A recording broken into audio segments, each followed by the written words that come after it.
people are awfully forgiving, or they just don't understand, what's been done to them. We are at an epochal shift. We're at a point where the West could tip into complacent and quite well off redundancy, or we could play a decisive role in the future. What the banks did was reprehensible. That was why there was the outrage at the greed of the bankers when we gave them money that was supposed to help them lend to others, but they decided to use that money to pay themselves bonuses. For what? For record losses? We are governed by corporations today, often by corporations that don't have very much interest in the United States of America. I don't know what happened, man. What happened to the United States? It went so far in the ditch. At what moment did it all go bad? Was it disco? Was it Donna Summer? Is that what killed America?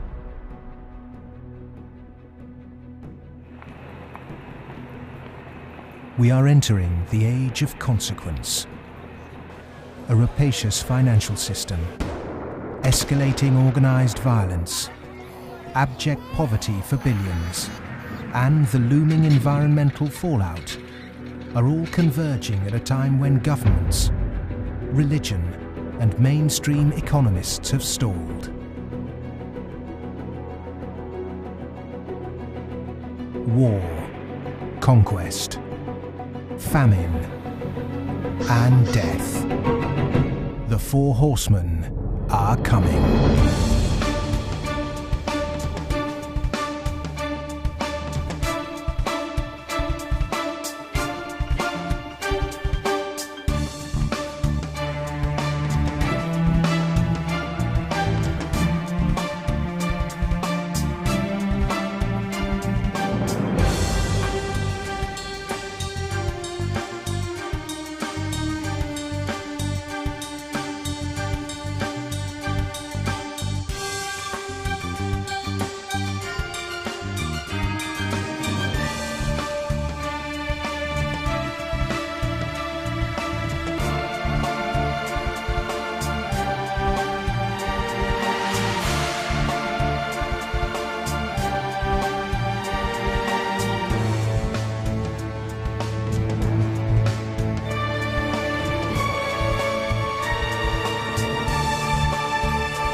This is not a film that sees conspiracies. It's not a film that mongers fear. It's not a film that blames bankers or politicians. It's a film that questions the systems we've created and suggests ways to reform them. Over centuries, systems have been subtly modified, manipulated, and even corrupted, often to serve the interests of the few. We have continually accepted these changes, and because man can adjust to living under virtually any conditions, the trait that's enabled us to survive is the very trait that has suppressed us. Most societies have an elite, and elite tries to stay in power. And the ways they stay in power is not merely by controlling the means of production, to be Marxist, i.e. controlling the money, but by controlling the cognitive map, the way we think. And what really matters in that respect is not so much what is actually said in public, but is what is left undebated, unsaid. For centuries, gatekeepers have manipulated our cognitive map. But in 1989, a computer scientist by the name of Tim Berners-Lee implemented the first successful communication between an HTTP client and server. The World Wide Web was born. It has since unleashed a tsunami of instantly accessible, freely available information. Just as Gutenberg's printing press wrestled control of the cognitive map away from an ecclesiastical and royal elite, today the internet is beginning to change governments, finance, and the media. We are at the cusp of change. But to enact it, we must first understand the things that have been left unsaid for so long. To do that, we need context from people who speak the truth in the face of collective delusion. Because to understand something, is to be liberated from it.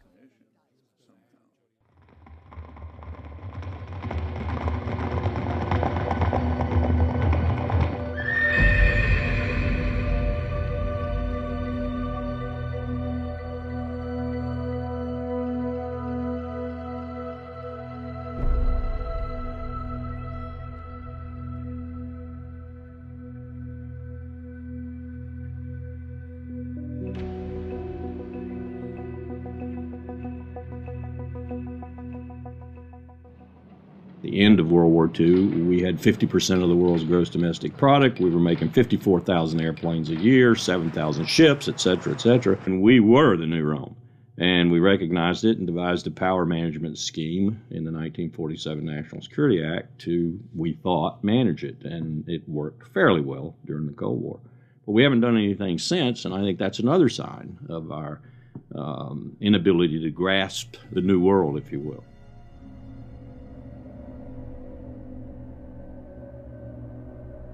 Empires do not begin or end on a certain date, but they do end, and the West has not yet come to terms with its fading supremacy. At the end of every empire, under the guise of renewal, tribes, armies, and organizations appear and devour the heritage of the former superpower, often from within.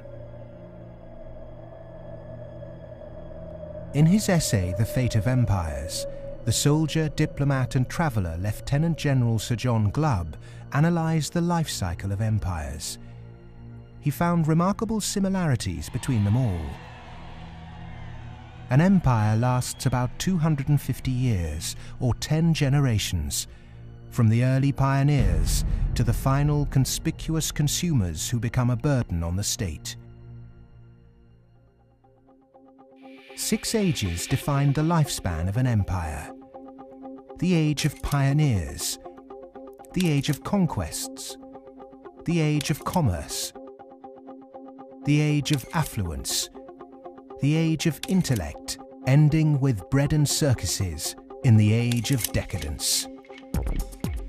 There are common features to every age of decadence. An undisciplined, overextended military, the conspicuous display of wealth,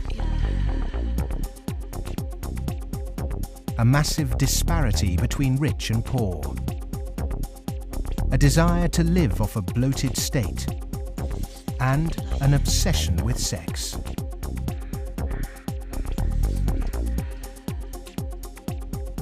But perhaps the most notorious trait of all is the debasement of the currency.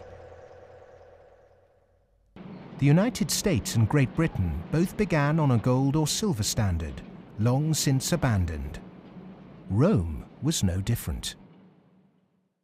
So it started on a principle that was very sound, and it was on a silver standard. But as it corrupted further and further and further, the Roman denarius got to the point where it was basically a copper coin, and they learned how to plate, and it was washed in silver, and in circulation the plating came off. And at the end, all the senators that really did at one time represent the people only were interested in representing how much wealth they could steal at the top. Great empire wealth always dazzles, but beneath the surface, the unbridled desire for money, power, and material possessions means that duty and public service are replaced by leaders and citizens who scramble for the spoils. Historically, all the signs of the demise of empire are beginning to develop. Some are more trenchant than others. This current financial and economic crisis, that sort of thing always accompanies the demise of empire. The people of Rome were constantly being distracted by the gladiatorial events, and the politicians knew that they did this. Whenever there was unrest among the people, they had a huge event going on, and they created a new event with lots and lots of gladiators, and every day we're doing that. That is a common trait of declining empires. And so today in the United States, for example, you find a tremendous emphasis on all kinds of television programs that distract people from what's really going on. Sports is a big part of that, as it was in the gladiator times. In essence, we've been lulled into a lethargy, and we've accepted it. Just as our sports stars today earn vast sums, so did Roman charioteers. In the 2nd century, one by the name of Gaius Apuleius Diocles amassed a fortune of 35 million sesterces in prize money, equivalent to several $1 billion today. Strangely, perhaps, there's another profession that is disproportionately hallowed as an empire declines. The Romans, the Ottomans, and the Spanish all made celebrities of their chefs. And this again is typifying the end of an empire, where things were so great, we have this last oomph of momentum that we used to be great, and we felt great, and we don't feel it anymore. So everyone is out searching for it. Well, maybe it's in the best food, or the best clothes, or the best music, or the best movies, or a reality TV show, or another magazine. But you can never get enough of what you don't need. What you need is a strong moral conviction that is pervasive throughout the society, and integrity reigns. There's a vast apathy. There's a vast amoralism, even a political nature to it. That is to say, there are vast numbers of people who don't give a damn. And so there's this natural, I suppose, entropy, any living organism, which an empire is, of course, over time dies. Question is, how does it die? Does it die in a violent cascade of events, or does it die over a long period of time? The baby boomer generation were born into this age of decadence. Perhaps unwittingly, they've broken the unspoken intergenerational contract. Through unfettered consumerism, spiraling house prices, and a desire for eternal youth, the baby boomers have squandered future generations' inheritance. My generation, the generation right after my generation, I think we forgot that little phrase in the preamble to our Constitution, which says, "and our posterity." All of a sudden it became us, period. The baby boom generation, which I'm a part of, has gone and done the biggest misallocation of capital in the history of mankind. We have had cheap oil, or cheap energy is a better way to phrase it. We've had an abundance of ideas, and we have chosen a system and perpetuated it that is probably one of the worst ways to use the blessings that were bestowed upon us. And we are going to pay a price for that. Human beings are inconsistent and paradoxical. We hope for peace and immortality, but continually invent new ways to destroy each other. We're capable of the kindest, most noble acts and the most horrific atrocities. Human beings are complex creatures. I mean, for example, we're capable right now, at this minute, of acting in such a way as to make it likely, if not certain, that our grandchildren are going to face terrible disasters. And we're consciously acting to accelerate that likelihood, even though we all love our grandchildren. How can you be more contradictory than that? In spite of all the economic activities of last 50, 60, 70 years since the Second World War, and all the industrialization, we have not yet managed to solve the problem of poverty, deprivation, hunger, malnutrition. Millions of people every night go to bed without food.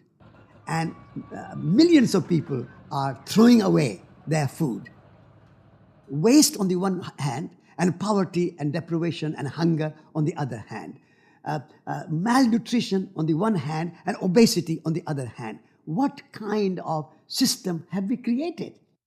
Why, with such brilliant knowledge on the planet, are we still struggling to distribute wealth fairly?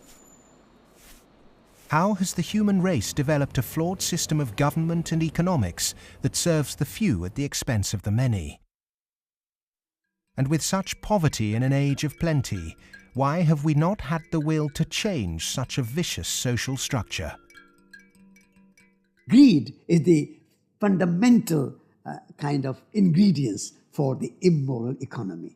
The problem is not that there's not enough in the world. People say that there's a poverty, we have to create more wealth. There's enough in the world for everybody's need, as Mahatma Gandhi said, but not for anybody's greed. But is it just greed, or does it go deeper than that? Is the problem systemic?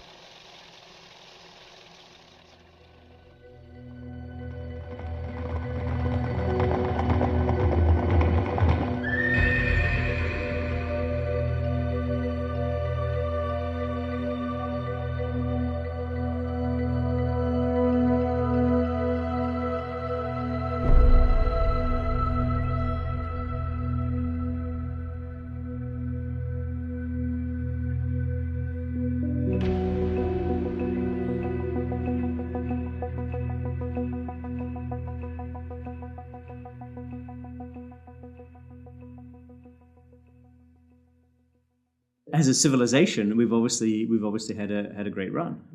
We've done very well. We had the Industrial Revolution. We survived that. We've built a lot of modern military technology. We've survived that so far. We built a banking system, and we're still struggling with that part of it. But we've had a good run. It's kind of like when I was working on Wall Street for 7 years. I had the experience some people would have. Let's say working at a meat processing plant, they become vegetarian. You work on Wall Street and you see how these banks like Goldman, J.P. Morgan, these other banks make money. When you see money, it kind of makes you sick. Well, I think if the people knew what the banking system is up to, as Henry Ford said, there would be a revolution tomorrow morning. The fact is, most people think that what a bank does is lend you money that someone else has put in the bank previously. But what a bank actually does, what a commercial bank does, is to create money from nothing and then lend it to you at interest. If I do that, if I manufacture money in my own home, it's called counterfeiting. If an accountant creates money out of nothing in the company accounts, it's called cooking the books. But if a bank does it, it's perfectly legal. And so long as you allow fraud to be legalized, then all kinds of problems are going to pop up in the economic system, which you can't do anything about. Private banks create money out of nothing and lend it at interest. Now, that sounds absurd. When I teach sophomores, about money in banking and how banks, they never believe it. And so you have to go through it again and again. Yes, banks really do create money. They really do. Here's how it happens. And it's absurd, and they're right to doubt that could possibly be what's really going on. But it is. Now, if the banking lobby is very strong, they're going to say, well, we don't want to change this system. We're making so much money out of it. What we have to do is, A, try and convince the people that it's their fault, that their wage claims are too high, and that's why we're having lots of inflation, or people are speculating on housing, and that's why house prices are going up. What they're not going to say is that this is happening because banks are creating money out of nothing and pumping it into the system, and that's why prices are going up. But how is it that we've ended up with a system in which banks have the power to create money? Since 1971, when President Nixon took the United States off what was left of the gold standard, the world has operated under a system of money known as fiat. The dollar, the pound, the euro are all government fiat currencies. Fiat is a Latin word meaning let it be so. It is the law that this government currency be money. Indeed, without that legal enforcement and the fact that we must pay taxes with this money, that dollar bill or that computer digit that represents a dollar would be pretty much meaningless. Only the government has the power to issue fiat money, but banks can create it through lending. Over the last 40 years, since this system of fiat money became the global norm, the supply of money has grown exponentially. In fact, we've seen the greatest growth in the supply of money in history. But who benefits? Of course, those that have the power to issue money, governments and banks. Then, those companies and individuals that get this money early. They can spend it before the prices of the things they want to buy have risen to reflect the new money in circulation. In other words, they get services, products or assets cheap. But prices soon rise, So holders of assets such as houses or shares will then see gains without there necessarily being any improvements to the company or house in question. Often this can lead to speculative bubbles. But what about those at the bottom of the pyramid? Those on fixed wages or incomes, those who live in remote areas, or those with savings? By the time this newly created money has filtered down to them, the prices of the things they want to buy have increased. Their savings buy them less, however, and their wages remain largely unchanged. In some cases, they have to take on debt just to be able to afford the things they were previously able to buy, which means they have to go back to the banks. In reality, this process of creating money only redistributes wealth from the bottom to the top of the pyramid, and thus that ever-increasing gulf between rich and poor gets bigger and bigger and bigger. Well, when you get off the gold standard and you go into a fiat money currency, combined with a fractional reserve banking system, you end up compounding debt faster than you can ever possibly produce to support that debt. So eventually you're going to find yourself back into debt slavery. And that's what's happened in the U.S. For every dollar of GDP, for example, in the U.S., it also creates something like $5.50 worth of debt. Because this is what happens when our economy flips over and basically capsizes. And of course, the government solution now to address all the problems is basically to create more debt. You can never get enough of a currency that doesn't work. You can print it till kingdom comes, but you can't print wealth, and you can't get yourself out of debt by making more debt. If you could print wealth, Zimbabwe would be the largest, most prosperous country on the planet. We all know it doesn't work. Of the money in the world today, 97% of it is debt. The French philosopher Voltaire once said, "All paper money eventually returns to its intrinsic value, zero." For 3 generations, the world watched the fight between capitalism and communism. But in the 1980s, the Russian economy started to collapse. The Soviet Union capitulated, and so-called capitalism reigned supreme.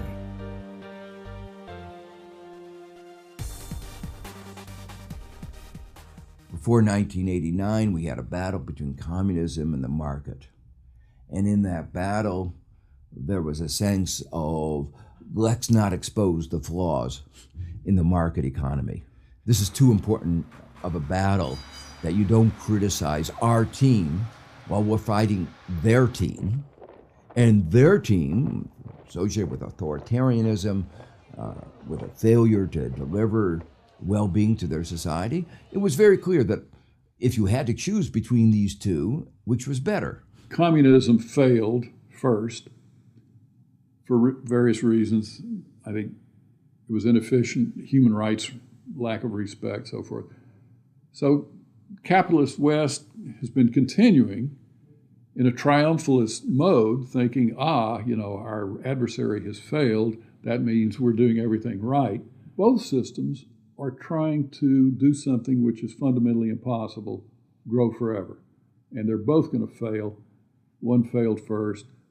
Capitalism's going to fail later, or it's failing now. America right now is in a very interesting position because in the past 200-300 years of its history, it's a culture and country which has almost always existed on the assumption that resources could be expanded. If there was a problem, you always try to deal with it by expanding the pie. Go west, young man. Make the pie bigger so that everyone's got a bigger piece. Now it's facing a world where possibly resources are beginning to be more constrained and where it's going to have to divide up that pie and inflict pain on people. And that's something which it is not well prepared for. How has the country moved so far from the intentions of its founding fathers? How has the American dream become so distorted? Over the last 30 or 40 years, capitalism has taken this extreme form.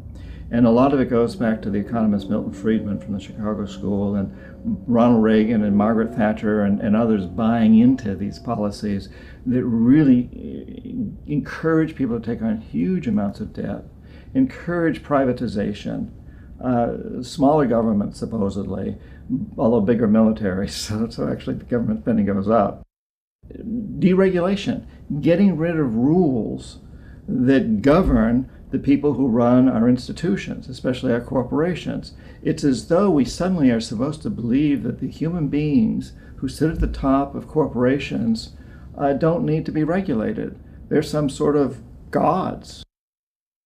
Milton Friedman, his protégés the Chicago Boys, and the neoclassical ideology beat the classical approach to economics and became the framework for what we today call capitalism. There are two main competing economic approaches which determine how we humans manage the world and distribute wealth. These are the classical and neoclassical schools. The classical school favours less government interference, more personal autonomy, and recognises that humans cannot function without natural resources. The neoclassical school, which has a more dismissive view of natural resources, thinks government should rule the economy, solve social problems, and leave the free market to look after the distribution of wealth. The neoclassical school emerged around 100 years ago due to vested interests' desire to protect their assets. This meant that neoclassical mathematical models and assumptions were divorced from reality. They're based on what ought to be, instead of the classical models which are based on what actually is.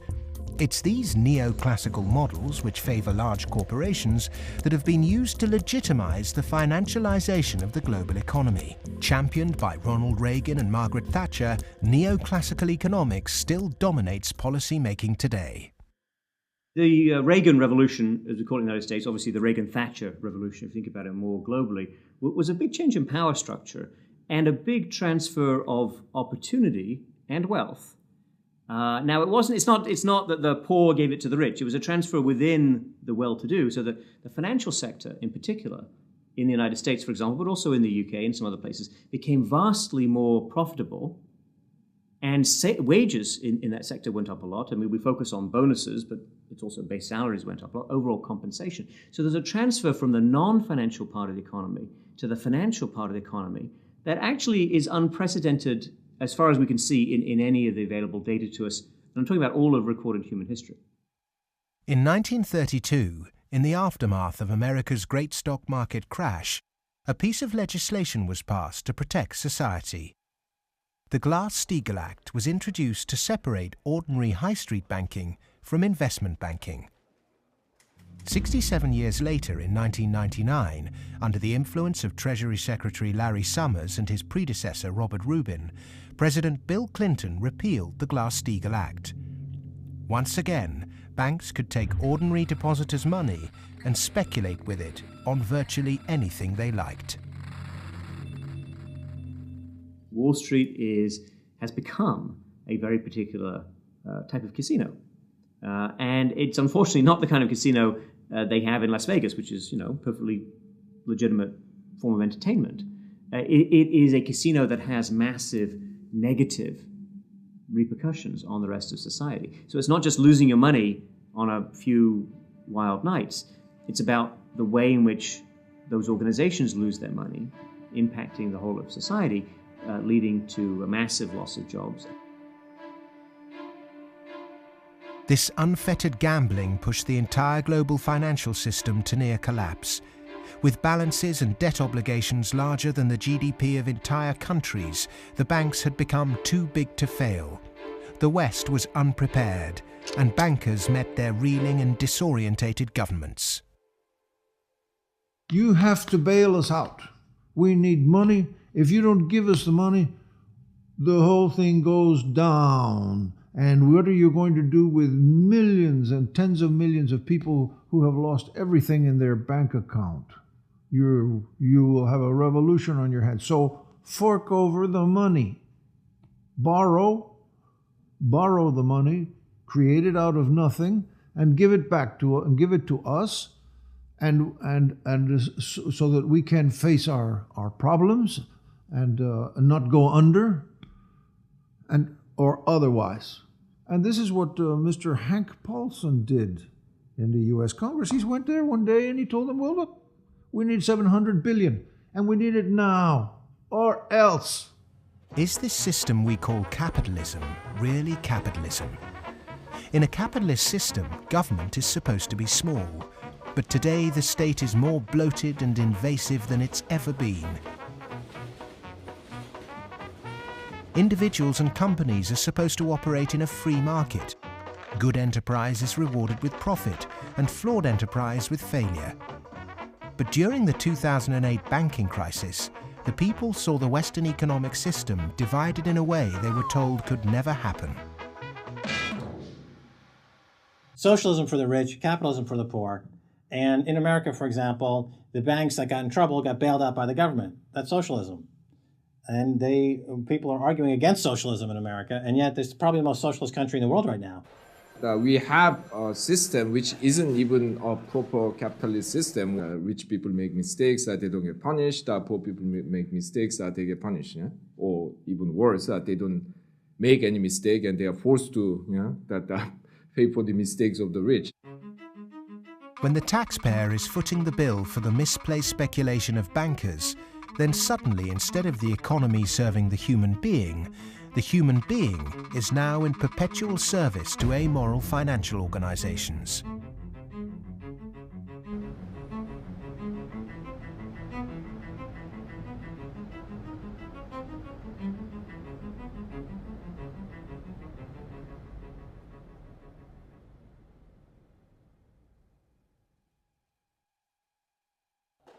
It was the head of the Federal Reserve Bank, Alan Greenspan, who after 9/11 slashed interest rates to encourage lending.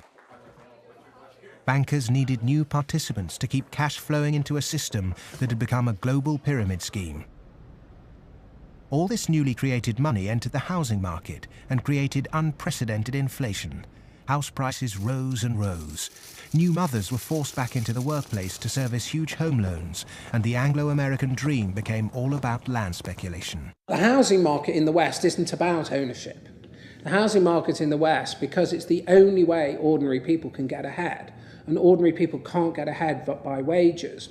What we've created is a mass bubble economics around housing. As that sucks in a huge amount of capital, takes capital for genuine innovations in the economy, and puts it into a speculative use that has no genuine productive outcome. It's interesting, if you talk to people in Germany, for example, they don't see a connection between owning a piece of property and being inclined towards being democratic. There's lots of people who rent their housing there, and they're perfectly comfortable with that arrangement. But it is true that in somewhat different contexts, both Mr. Reagan and Mrs. Thatcher pushed for more people to own housing. And actually, this is part of the problem, because if you push people to buy housing before they're ready, and if you push very dubious loans on them, and they don't understand what they get themselves into, you can have huge adverse repercussions, exactly what led to, in part, the subprime housing crisis in the United States. That's not anything to do with democracy, that's just a bad economic idea. The breakthrough that occurred around the year 2000 in the United States was when bankers found out that the poor are honest. And they realized that if you're poor, if you're not rich, you have a different set of values. And you think that a debt is a debt, and it's something that has to be paid. And that people will try to pay the debts that they're stuck with, even if the debts are not valid, even if the debts are much more than they expected, even if they really can't pay the debts. The lending and banking institutions, when they drew up contracts with interest rates, with flexible interest rates, I think they knew in the beginning that these problems were going to come back later on, where folks weren't going to be able to afford the mortgages as the interest rates increased. It put a lot of people in situations where they were taking food out of refrigerators, taking kids out of higher education. They're not able to afford college anymore. And it is making a really, really bad situation worse. The banks engaged in what was a criminal conspiracy to charge more to the blacks and Hispanics. The banks got together, backed the Bush administration to block the state prosecutions of racial lending in order to exploit and charge more to the minorities. These are loans which were made by one of the major lenders in the city and in this country, Wells Fargo, in which Wells Fargo targeted minority communities in the city, put borrowers into loans that they could not afford, put borrowers into loans that were of the subprime variety, therefore more expensive and less advantageous to the borrowers. Hiding predatory lending practices in the small print of complex financial products was only ever going to enrich one set of interests. Many of the communities in which African Americans live in the city were establishing momentum. There was development activity that was occurring. We were seeing signs of vitality in many of these communities, and the results of the Wells Fargo foreclosures and the subprime lending practices of that lender and others has significantly impaired that progress and brought it to a halt. They're not worrying about, they don't come in the heart of it. Like, you in the heart of it, so you see. They don't really see the struggle if they don't come in the heart of it. They see the outside of it. That's like looking at the cover of a book and seeing the outside of a book, but if you don't go inside the book, then you'll never know what the book about. So they're not worrying about nobody else but themselves. And I think it's wrong, because if they come in the heart of it and they see it, they'll be willing to help. What happened in Baltimore is just one example of what is happening all around the world. One way to frame this injustice is by branding it a race issue. But when we look really closely, we can see that there is something at play here that transcends race: profit. Not an accident, for instance, that we had the deregulation in our financial industry that was such a disaster. The lobbyists of the finance industry amount to 5 per congressperson. In other words, they pay 5 people for every congressman to explain to them, persuade them, that they should pass legislation that is favorable to the financial industry. The poor people who are devastated don't have the money. They couldn't hire 5 per congressman. So the way our democracy works, it's an unlevel playing field.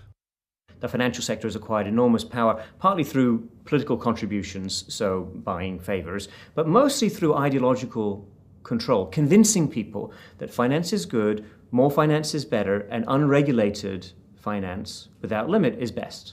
And that is really the cornerstone of this, what we call in the United States, the Wall Street-Washington corridor. I mean, if people need any proof as to who's controlling Washington, when the bailout came after Lehman Brothers collapsed, 80% of the population was against the bailout. Notwithstanding that, Congress passed the bailout, just showing, in my view anyway, that it's really under the control of banking interests. It's not a reflection of good democracy when a company, a group of companies, an industry, says our interests are more important than the national interest.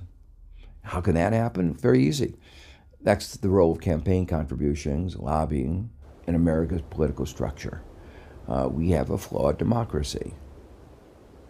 This is an advanced oligarchy in the sense that its main mechanism of control, if you like, is through convincing people that you really need, for example, the 6 biggest banks in the United States in the particular form they exist today, with the very light level of regulation. And if you don't have them, if you try to change that, all kinds of awful things will happen.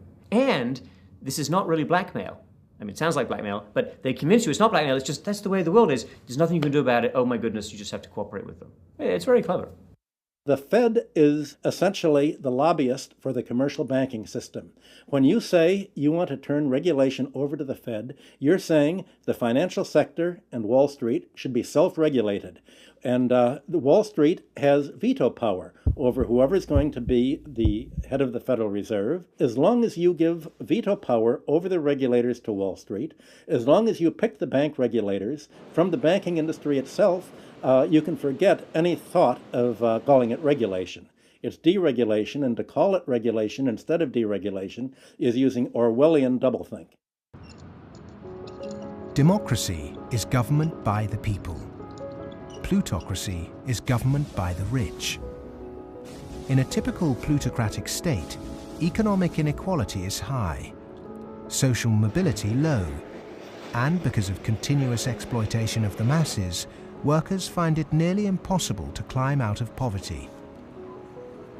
The equal voting rights movement in the early 20th century abolished a system where rich people had more votes than poor people. But today, lobbying has put pay to that and reduced the American political system to a mere clearinghouse for the concerns of the rich.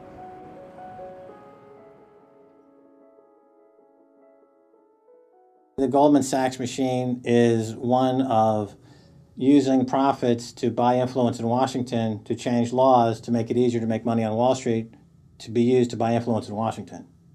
So it's a self-reinforcing malfeasance machine that is continuing to grow as a parasite in the economy and continuing to kill the host. Famous for claiming it did God's work, Goldman Sachs is one of the most influential investment banks in the world.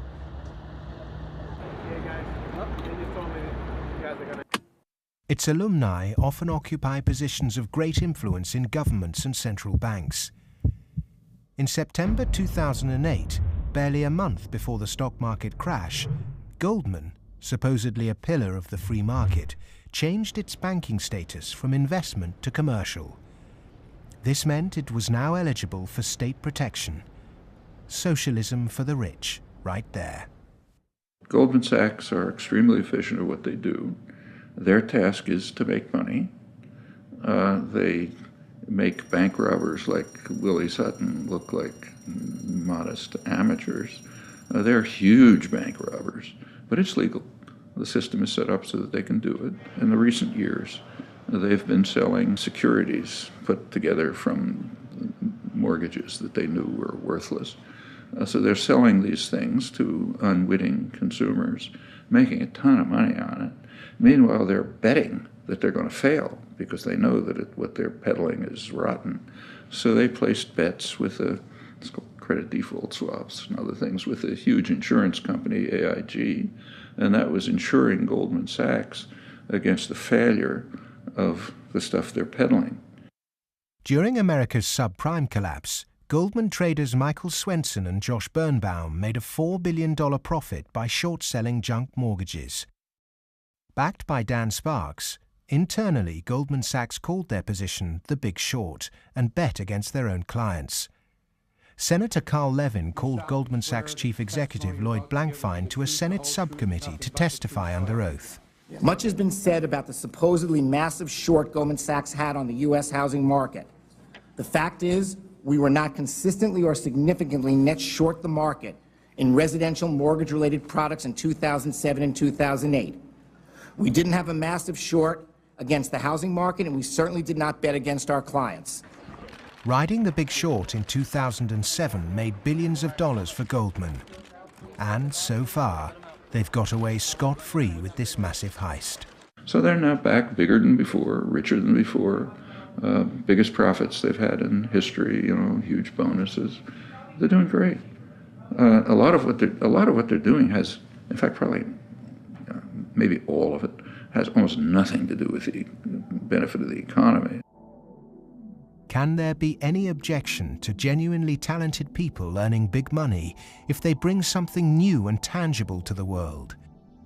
If they take great personal risks with their own money and actually bring greater prosperity for all? In a free market, if I have a brilliant idea that I can run an automobile on grass clippings, as an example, and I produce that car, my motivation might be to make money. But if the market says, my goodness, this is the greatest automobile ever invented by mankind, and I make $1 billion, I've not only served myself, but I have served everyone else that needs transportation. And that is the brilliance of a free market, is that paradox that you can serve yourself and simultaneously serve others. And that's what it's all about. But how many of the general public have achieved greater prosperity through a banker's bonus? It was against the holy backdrop of St. Paul's Cathedral in London that Goldman Sachs vice chairman and mouthpiece Lord Griffiths gave insight into how certain bankers really think. The devoted Christian defended extortionate bonuses. I'm not a person of despair, I'm a person of hope. And I think that we have to tolerate the inequality as a way to achieving greater prosperity and opportunity for all. The fundamental Christian view, and I would say of Islam as well, and certainly of Judaism, is that wealth is to be shared. money has to be shared. You can't take it with you. And from that develops a whole lot of stuff about justice and the economy and so on. And we've lost that, and instead we've got people accumulating more and more. And I just think it's disgusting that people have lost their homes, they lost their jobs, they can't pay their mortgages from bankers who made a big mistake and then paid enormous bonuses. I'm sorry, that is simply wrong. And I can't understand why we are not more vociferous about that. When rich people tell you that they specifically have to be rich through these egregious rip-off mechanisms, that's just self-serving propaganda and it should be disregarded. It is true that when you organize human society, some people get ahead and some people struggle. That's a natural mechanism. But saying, we've got to have inequality, therefore Goldman Sachs must be organized along the following lines, that's a complete non sequitur. At what juncture, at what point does morality enter into the economic calculus? In a way, many people think that Adam Smith gave us a free pass, a way not to think about morality. Because what Adam Smith said was that individuals in the pursuit of their self-interest are led as if by an invisible hand to the general well-being of society. Now let me make it clear, Adam Smith didn't really say that. That is to say, Adam Smith was very much aware that businesses, when they got together, conspired against the public interest, raised prices. He was aware of monopoly. He was aware of the importance of education that the private sector couldn't provide. So he himself was aware of all the limitations, but his latter-day descendants have forgotten all those caveats. Adam Smith was the godfather of classical economics, but since its publication, his work has been used as a political football, financiers twisting his words to suit them. Lord Griffiths advocates ruthless individualism to push this idea that if bankers get rich, then we get rich too, through a process known as trickle-down economics, or horse and sparrow theory. If you feed the horse enough oats, some will pass through to the road for the sparrows. The idea is that extreme wealth concentrated on a small minority will eventually trickle down to everyone else. But it doesn't work. Because by the time the money reaches the people at the bottom of our money pyramid, it's lost its purchasing power.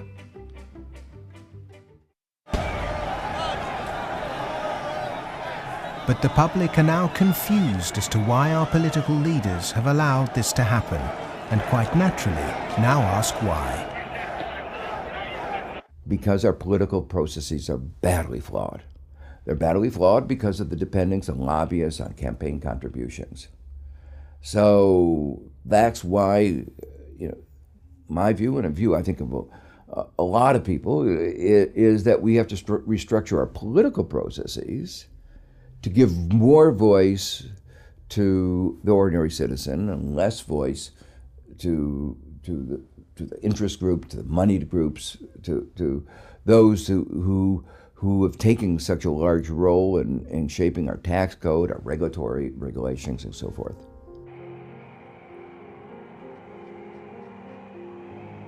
I stood on the front step of Colin Powell's house, and I look at him and say, "What next, boss?"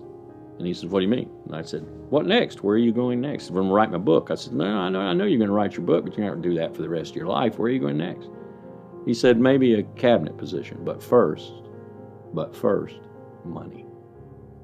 I said, "Money?" He said, "Yeah, millions. That's the only way you can be a cabinet officer in the American government." Oh, wow. The Democrats and the Republicans are beholden to corporate interests. And until they become unbeholden to those corporate interests, we will never have a well-governed republic.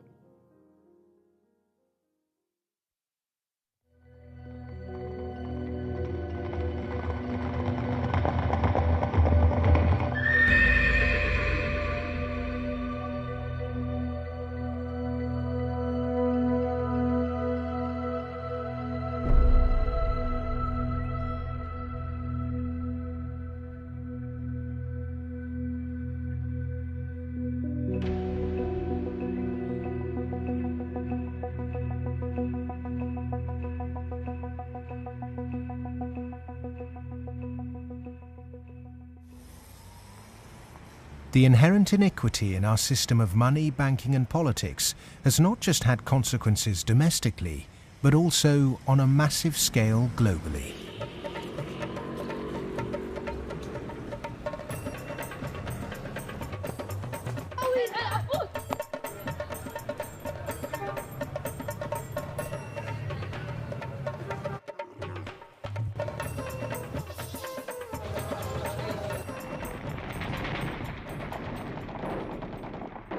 Western leaders have presented their military campaign in Iraq, Afghanistan and Pakistan as a moral obligation. But are there other reasons for it? The first financial beneficiary of America's foreign policy is the military.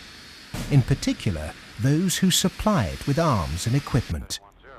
The military has won wars, but how successful has it been in its bigger aim to eradicate terrorism? The drone attacks not only failed, but they've created extra extremism. They've helped in radicalization of youth in the northwest frontier and also in certain parts of Punjab and Pakistan. And because time after time, and sometimes, there's a feeling that America does this deliberately to destabilize Pakistan. I'm not so sure about that, but I certainly think those people who actually support this policy, every time you kill 10, the so-called terrorists, you create 500 more because they see the drone attacks as an attack on a sovereign state of Pakistan. If they really wanted to flush them out, there was no need for a huge military operation in Swat, causing the entire district to become internally displaced persons. The population of Swat is 1.8 million. There are 2.3 million refugees in the country. The whole district has been emptied. This wouldn't have been necessary if they had carried out a surgical commando operation to get the militant leaders. But they allowed them to escape, all of them. After the military, the next financial beneficiary are those who win the contracts to conduct the rebuilding process. In the West, people might even feel optimistic when they hear that the US is pumping tens of billions of newly created dollars into developing nations to build infrastructure. But often this too doesn't seem to achieve the publicized goals. Is there another reason we give these countries aid? We economic hitmen have created the world's first truly global empire, and we've done it primarily without the military.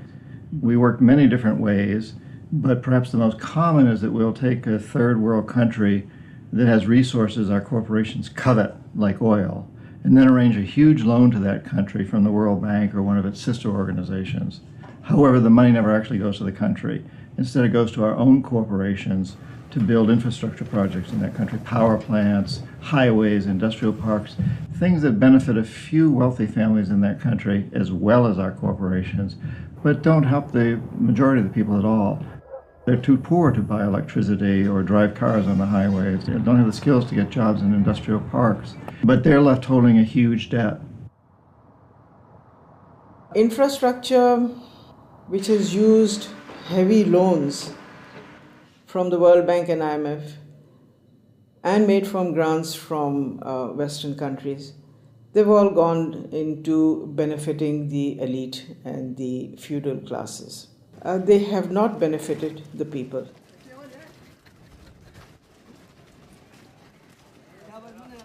A lot of money goes to these consultants and companies from the West who charge huge amounts of money, and actually the real money on projects and on ordinary people is very limited.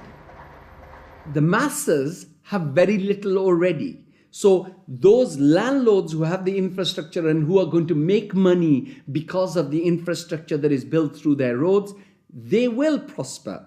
But the ones who don't have any resources, they've not had jobs, there isn't an economic activity for them in terms of manufacturing goods so they can sell and they can also prosper. When you don't have that, what do? They resort to joining the Taliban because they see the enemy coming in and taking away what little bit they have. President Obama, I understand, wants to invest $7.5 billion in Pakistan's infrastructure to alleviate poverty and, take away all the divisions and all the anti-American sentiment over here. Whatever his reasons are, we can do without it. In fact, it's the worst possible thing he can do. This kind of help is actually going to be a hindrance. It's just going to make matters worse. It will bring this contrived war and terror into our rural areas. How much of US foreign policy is genuinely altruistic? And how much is it influenced by the banks and corporations that profit so tremendously from it? America's evangelism of democracy is riddled with contradictions, not least of which this idea of promoting democracy at the point of a gun, or opposing regimes which are democratic but not in the way that America wants. So too, this idea that America has been promoting free market capitalism has also been riddled with contradictions, because the reality is that American firms tend to make most money when countries are at the cusp of change, certainly American financial firms, and in a sense they want markets that are changing structurally, but not too free and too transparent, because they make money when markets are a bit opaque. Is it any wonder developed nations are fighting in underdeveloped countries when so many are making so much money out of it, without ever really having to face up to or even witness the consequences of their actions? So what if 5 million kids died in Africa because of debt last year? I got a bonus of £1 million, and if I have that conversation, I've had it with some bankers who've been in the business a long time, and they listen politely, they're very polite, very charming, and at the end they say, "Well, Tariq, it's lovely meeting you again," and they go back to the office and do another loan deal for Tanzania or something. I've known a lot of terrorists, quote unquote. I've met them, I've interviewed them for books, I've known them since I was an economic hip, and I've never met one who wanted to be a terrorist. They all want to be with their families back on the farm. They're driven to terrorism because they've lost the farm. It's been inundated with water from a hydroelectric project or with oil from oil derricks. Their farm's been destroyed. They can't make a living for their kids. Or in the case of the Somali pirates, their fishing waters have been destroyed. And that's why they've turned to this. It isn't because they want to be pirates or terrorists. Now, there may be a few crazy people. There are a few crazy people with their nuts loose. There'll always be serial killers. There'll always be crazy people. Maybe Osama bin Laden's one of them. But they do not get a following unless there's a terrible injustice going on. And people are starving and they're deprived. And then they will follow these crazy people because they seem to offer an alternative. If we want to do away with terrorism, if we want to have what we in the United States call homeland security, we've got to recognize that the whole planet is our homeland. What does the word terrorist actually mean? Many terrorists would sooner describe themselves as freedom fighters. Could it be that the charge of terrorism could just as easily be made against Western corporations, speculators and policymakers? When we talk about terrorism, it means what they do to us, not what we do to them.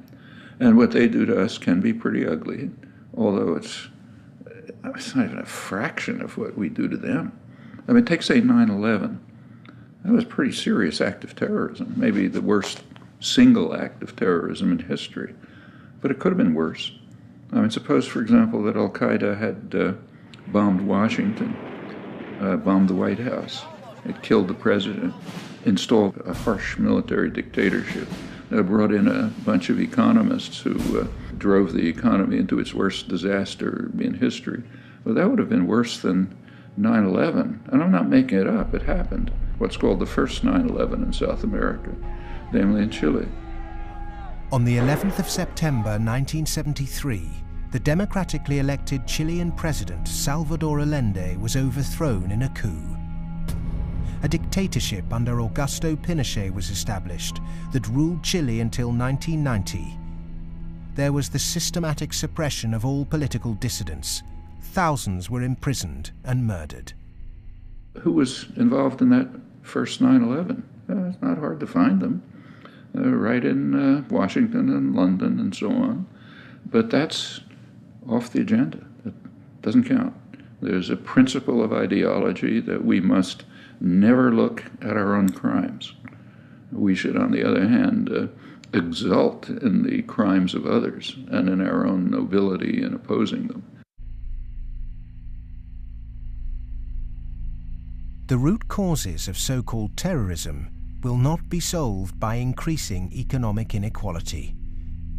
If governments really are serious about combating terrorism, then they must start with real structural reform back home.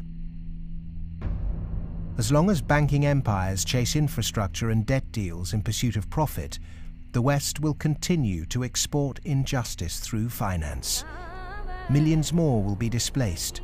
Terrorism will thrive, and neo-colonialism will continue to end more and more lives around the world.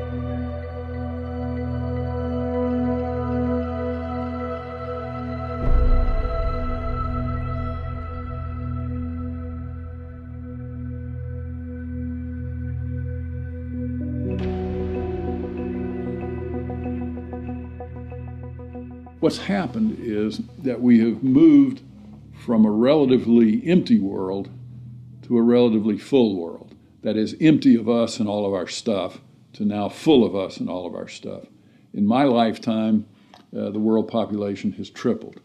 And the populations of other things, of cars, houses, boats, all these other things that put a load on the environment too, just like human bodies, those have vastly more than tripled. So the world is very, very full of what we might call man-made capital. And it's becoming more and more empty of what used to be there, what we might call natural capital. We are the first generation, we in the rich developed world are the first generation to have got to the end of the real benefits of economic growth. For hundreds of years, the best way of raising the real quality of human life has been to raise material living standards. And that's what's driven the huge rises in life expectancy and increases in happiness and other measures of well-being. But all those have now come detached from economic growth. And although life expectancy continues to rise in the rich world, it's no longer related to the amount of economic growth a country has at all. And the same is true of measures of happiness and measures of well-being. The paradox is the more we grow, the more poverty we create. Our self-interested economic system seems to be continually missing a trick. So as we keep plundering the Earth's natural capital, is it time to rethink our Western definition of progress? When I look at the world, I look at it much the way Royal Dutch Shell looks at it. They have one of the best strategic entities in the world, private or public. And Royal Dutch Shell has posited two scenarios. One is called Blueprint and is obviously a planned corporate structure where world leaders get together and they think about things like energy transformation, planetary warming, and dwindling fossil fuels and so forth. The other is called Scramble. And Scramble is pretty much what it sounds like too. It's a mess. Interestingly enough, in 2075, the ending year for these scenarios, as I recall, we get to about the same place. It's just that Blueprint leaves a lot less blood on the floor. Scramble leaves a lot of blood on the floor as people fight for these resources and so forth. The reason oil companies are drilling miles under the sea is that the world's easily accessible oil has already been found and largely consumed. Not only are oil supplies dwindling, major new metals discoveries are becoming increasingly rare. 40% of the world's agricultural land is seriously degraded, and ever more volatile yields continue to be unevenly distributed. It may be that the looming environmental threat is not global warming, but the exhaustion of the world's resources. We're going to have struggles for finding land sufficient to grow the agricultural products for what the United Nations says is going to be a 9 billion Earth population. We're going to struggle over non-renewable fossil fuels as they run out. I think Shell posits about 2075 they'll be gone. And we're going to struggle over things like water and other precious resources that are necessary to our life and to our economy. And this could be, as Shell says, a blueprint affair with world leaders working together to share and share alike. Or it could be a real mess, and Shell, incidentally, bets on the mess. Just like the baby boomers' failure to look to the next generation, our outdated competitive mentality for a world of depleted resources could have devastating consequences. Our economic setup encourages one-upmanship, competition and comparison, whereas the progress humans have made over millennia has been largely based on cooperation. In any species, in almost any animal, there is always the potential for huge conflict, because with any species, all members of that species have the same needs. So they might fight each other for food and shelter and nest sites and territory and sexual partners, all that kind of thing. But human beings have always had the other possibility. We have the possibility to be the best source of support and love and assistance and cooperation, much more so than any other animal. And so other people can be the best or the worst. You can be my worst rival or my best source of support. In a progressive society, to meet our common economic, social and cultural needs, we must move from globalization to localization. The benefits of a communal sense of fellowship, responsibility and purpose in a life driven by production, not consumption, would lead to happiness and satisfaction.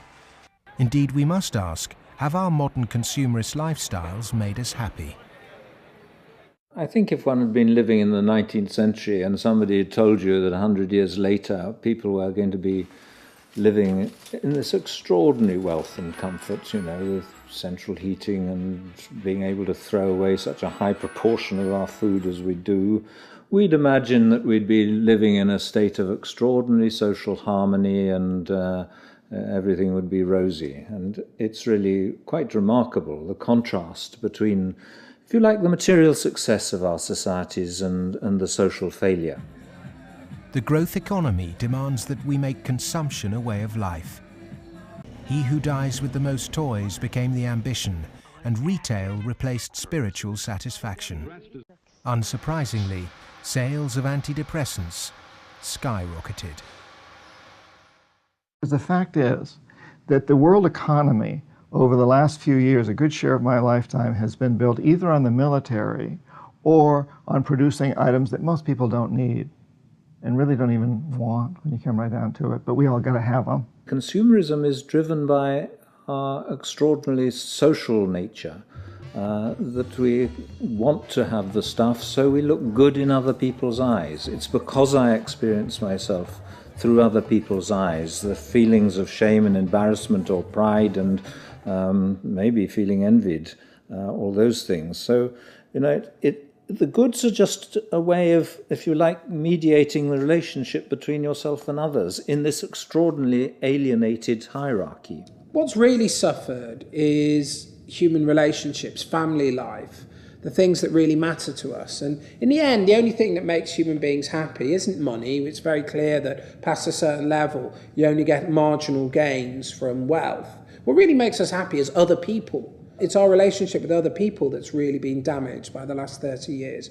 We trust them less, we have less interaction with them, we bond less than ever before, we marry less and marriage is under more threat than ever before.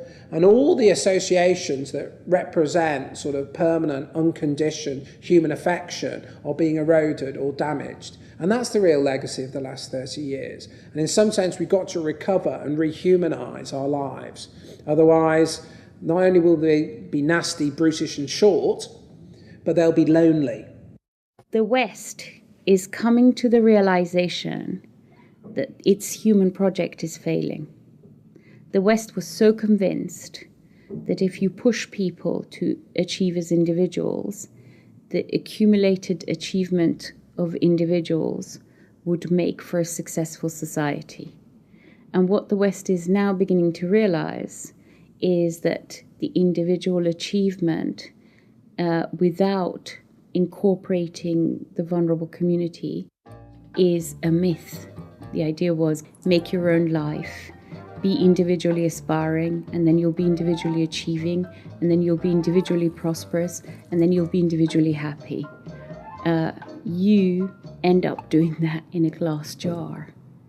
And the glass jar has a limited height, and it's encapsulating, and in the end, you die of lack of oxygen. Human beings are alive because they seek attachment and because they're propelled by affection. So the isolated, achieving individual in the end implodes. In order to find a purpose in life, it has to be outside yourself.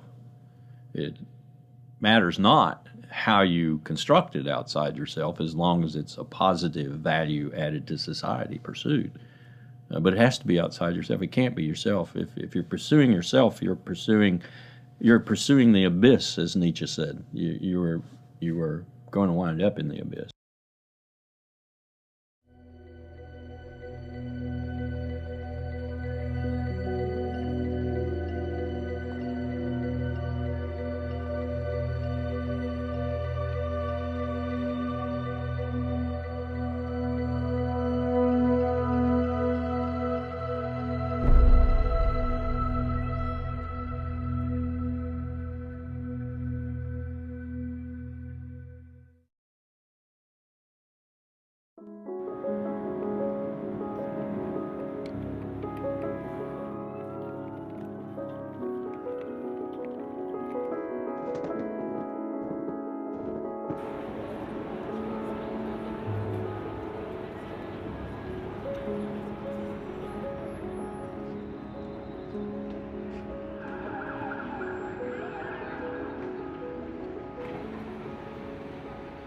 One of the most powerful cultural frameworks that shapes the way we think today in the West is the Hollywood film construction. And it follows a particular cultural pattern in that there is a beginning, there is a middle and an end, there is drama, tension, there's resolution, there's usually a goodie and a baddie, and there's usually a story told through the medium of human beings. This Hollywoodization of the way that people communicate and the way they tell stories about themselves and view their recent history has very much impacted how we look at the financial crisis, in that people look at the beginning, the middle and the end. They look at the drama around Lehman Brothers and they wanted, say, a resolution, and they wanted baddies, they wanted sacrificial victims as well. So people have focused on a few individuals. And the idea that somehow it wasn't just one or two individuals who were at the root of the problem, it was a systemic problem, that actually almost everyone who participated was in some way guilty, either of outright negligence or simply failing to ask the right questions or simply failing to ask why money was so cheap for so many years. The idea that it was a systemic flaw is something which is very hard for people to grasp and even harder to depict as a good story. Perhaps there is this feeling of helplessness because we don't understand what the real problem actually is. Cleansing a few bad apples will not rectify the flaws at the heart of the Western economic system. A system that should be protecting people is in fact the very thing that's enabling our four horsemen to ride with such vengeance. The modern-day four horsemen: a rapacious financial system, escalating organised violence, abject poverty for billions, and the exhaustion of the Earth's resources, are riding roughshod over those who can least afford it. They gallop unchallenged because the cognitive map that's been put in place by our schools, universities, and our media does not encourage us to question accepted norms. Instead, there is apathy. In a sense, I think we're rather depressed societies. We've got used to the idea that there's nothing that can be done. There is no alternative, that, we're never going to deal with these environmental problems and we live in a dog-eat-dog society and that's it. I think what we have to take away from this is a recognition that most of these problems can be very substantially improved by making our societies more equal, reducing the income differences, and that also helps us to solve the environmental problems. We can reach a society that is qualitatively better for all of us. Well, the apathy is sort of engineered because you don't have any discussion of this in the public media. Hardly by surprise, the public media are owned by the real estate and the financial interests, and they're not going to explain to people the integration between the financial, insurance, and real estate sectors, the FIRE sector. There's this disinformation going on, passing the buck, denying what the real driving factors are. All of these are common strategies. In fact, even in education, you can see that banks have helped to set up universities. They've funded them. They fund think tanks. They have educational foundations. They own newspapers. All of this stuff is going on as a kind of propaganda exercise so that the people don't actually work out what the problem is. You should not assume because you don't have a background in economics or in law that these issues are somehow too complex for you. They're not complex at all. It's very simple. It's about power, and it's about democracy, and you understand that just as well as I do. One source of this disinformation is the neoclassical school of economics. These economists and academics have been successful in convincing the world that their models were gospel. But just as Gutenberg's printing press was revolutionary in the 16th century, today we're at the dawn of internet enlightenment, which will remove the cloud of ignorance upheld by academic and media gatekeepers. Education can be a form of mass mind control, and it's astonishing that today neoclassical economics continues to be taught in all Ivy League universities. I do get letters from students in economics departments at other universities. They're into some graduate program or something, and they say, oh, I just read such and such that you wrote, and this is the kind of thing that interests me. I'm stuck in this program here in which, I can't even talk about any of that. What's your advice? What should I do? What they're teaching you is what you're going to have to oppose. A lot of it. I mean, some of it's useful. But so some of it's useful, go ahead and learn it. And the other reason for learning the rest of it is know your enemy. An individual might not be able to change the system, but they can change themselves. If we're not offered proper education, we must begin our own. And a good place to start is to become reacquainted with the classical economists, and with something that so few question, but that affects us all, our system of money. If the monetary system of the world is not reformed, then we are headed towards the end of industrial civilization. I won't say that we're going to the end of humanity, but it's just going to be an absolute collapse of our world as we have known it, because it cannot function on fiat money. And none of those who are responsible for this want to admit it, but that is the fact. The fiat system of money is a man-made law, and it's been abused. Is there a form of money whose law is not set by man? When you look at natural law and gold, I sort of describe gold as being a natural form of money. All of the gold that's been mined throughout history still exists in its above-ground stock. It's about the size of 2.5 Olympic swimming pools if you put all that gold together in one place. The key is that this above-ground stock of gold grows by about 1 3/4% per annum, which is approximately equal to new world population growth, and is approximately equal to new wealth creation. So as the net result of this is that you have this very good consistency in gold's purchasing power over long periods of time, because the supply-demand equation is very much in balance. To achieve human liberty, you really need to have sound money, and gold is the only way to do that, because only gold is outside of the control of politicians. With modern man-made monetary processes, a chronic excess of debt has built up at every level of society. Debt is now regarded as normal. It isn't. It's a form of slavery. But how much do we question our debt? And what should we now do about it? The classic example, most recently, of a debt cancellation was the German economic miracle in 1947.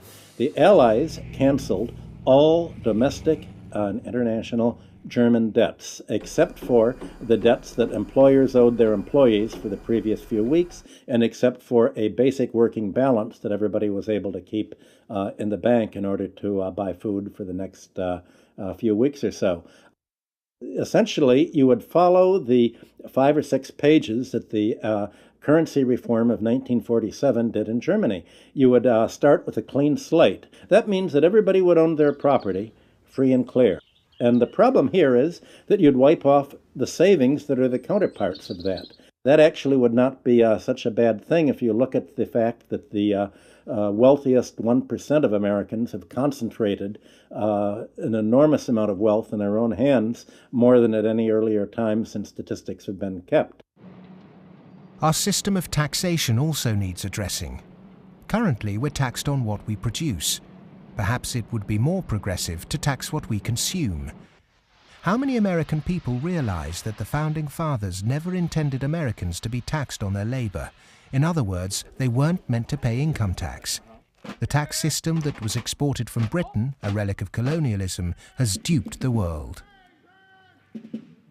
The most important element of a tax system is to do what everybody expected to be done in the 19th century, and that is to base the tax system on land taxation, on the free lunch of land value, and on what John Stuart Mill called the unearned increment, the income that landlords made in their sleep, as he put it.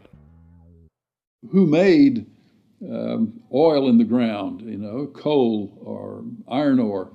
These are things which are not the products of human effort. Of course, extracting them is, but their existence is not. And so the rents from natural resources are a wonderful source of taxation. Nobody made them, and when you do tax them, you cause all of us to use them more efficiently. So this seems like really the excellent thing to tax, rather than labor and capital. If the government used this land site value that's supplied by nature, not by human labor, not by personal enterprise, then the government would not have to tax wages in the form of income tax. It wouldn't have to imply sales tax that add to the price of doing business, and it wouldn't have to add the proliferation of business taxes. This tax system, advocated by all the classical economists, would begin to address global poverty, as it would allow citizens in developing countries to keep their resource wealth. In developed countries, it would begin to address our housing and debt crisis and unleash the kind of entrepreneurship needed to refloat our economies. Perhaps we should also resurrect another timeless principle for workers that was promoted during the Industrial Revolution. Well, the idea that people who work in a plant ought to own it is just deeply built into working class culture. So right around here at the early Industrial Revolution in the late 19th century, working people simply took for granted that, yes, of course, the workers should own the mills in which they work. Anything else is an attack on our fundamental rights as free citizens. They also took for granted that wage labor is hardly different from slavery. It's different only because it's temporary, and then you can be free. One of the ways you can be free is by owning your own plants. That was not an exotic view. That was Abraham Lincoln's view. In fact, it was a principle of the Republican Party in the late 19th century. It's taken a lot of effort to drive those ideas out of people's heads, but they're still there, and they are very relevant. It was the Greek philosopher Plato who said the ratio of earnings between highest and lowest paid employee in any organization should be no more than 6 to 1. In 1923, banker J.P. Morgan declared no more than 20 to 1 was optimum. Yet today's salary difference between top and bottom earners in global corporations can be higher than 500 or 1,000 to 1. When you're up in the range of 500 to 1 inequality, the rich and the poor become almost different species, no longer members of the same community. commonality of interest is lost. And so it's difficult to form community and to have good, friendly relationships across class differences that are that large. When the public do vent their outrage at inappropriate earnings, the common defence is to move the debate to the psychological realm and quote mercurial British economist Herbert Spencer. He coined the phrase survival of the fittest, and his words are now used to justify excess. Competition in business is a good thing, but the playing field must be level. Monopolists have too much because the system they game is rigged. Under the current economic setup, the fitness of the vast majority of the world's population is irrelevant. Those that are made to pay for this crisis are not those that caused it. But those who caused it, for survival, will no doubt try to marginalize this film as socialist or even Marxist. I'm a capitalist. I'm a business person. I believe in the basic principles. That's why I'm completely appalled by seeing these principles destroyed by monarchs, monopolists, who have totally destroyed the system from within on Wall Street. And this is completely unacceptable. I'm a capitalist. I think capitalism can do it. It's not a question of getting rid of capitalism. It's a question of getting rid of this terrible form of capitalism. Capitalism, more broadly understood as market economy, not only has a future, I can't see the future of the world without it. But the question is, what kind of capitalism? What kind of market economy? A system of reformed capitalism built on independent money, a tax system based on consumption, not income, and employee-owned businesses would begin to build an economy that's not dependent on constant growth to service its debt.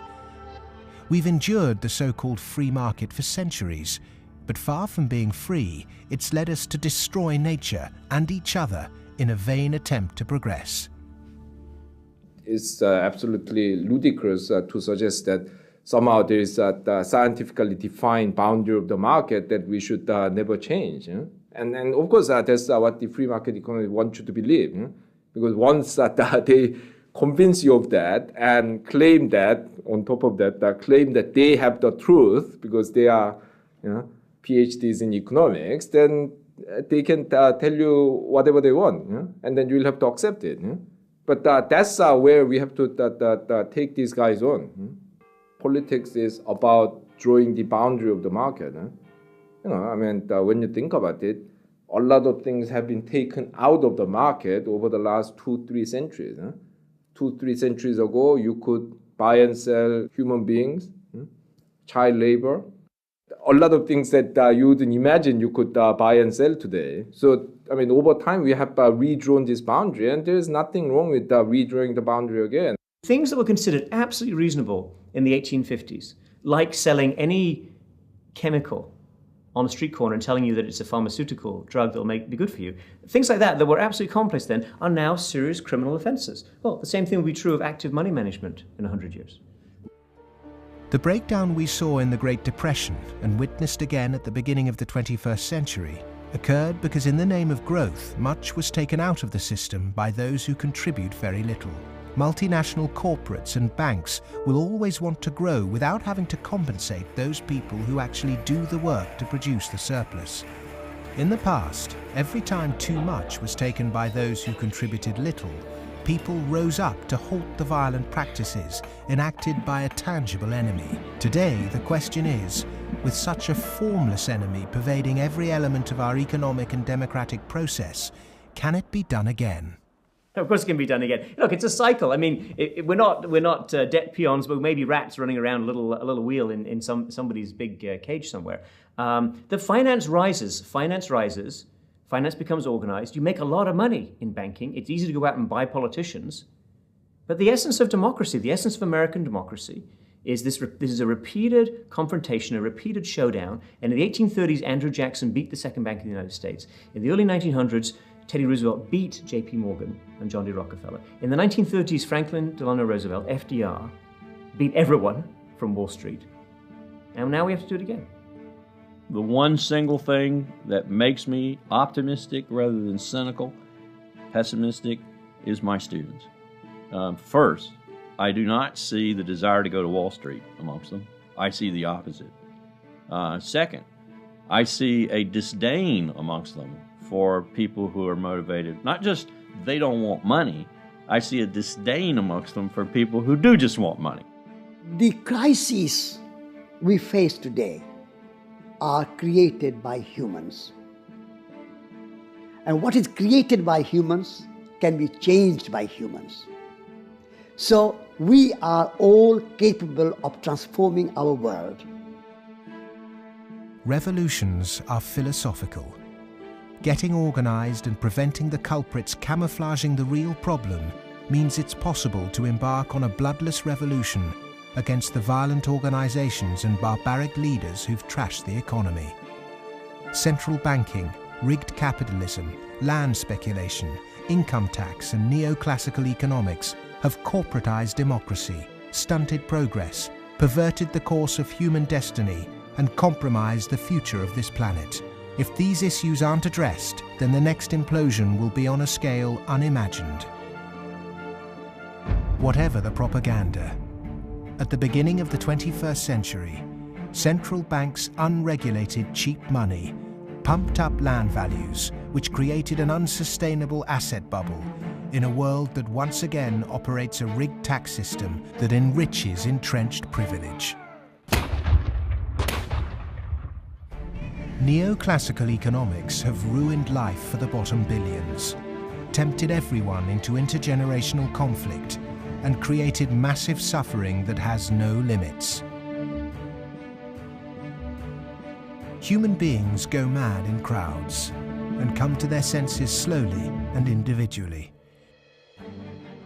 History is littered with examples of people who threw themselves off the yoke of oppression to adopt radical change, only to end up with popular new rulers that maintain the status quo. To really understand something is to be liberated from it. Dedicating oneself to a great cause, taking responsibility, and gaining self-knowledge is the essence of being human. A predatory capitalist's truest enemy and humanity's greatest ally is the self-educated individual who has read, understood, delays their gratification, and walks around with their eyes wide open.